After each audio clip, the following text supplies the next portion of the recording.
DS diving here at Just Right. Just put it it was zinc install, zinc purchase ×3.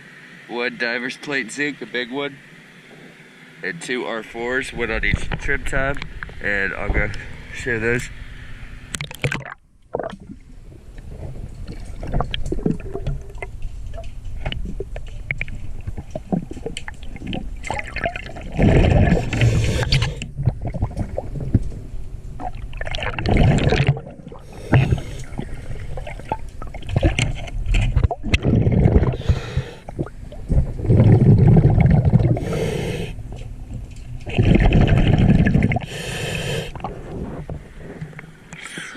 I believe the 3-inch shaft sinks. There's 2 on each shaft.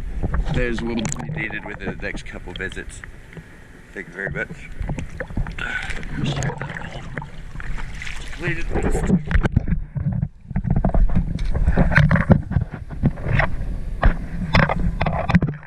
Thank you very much.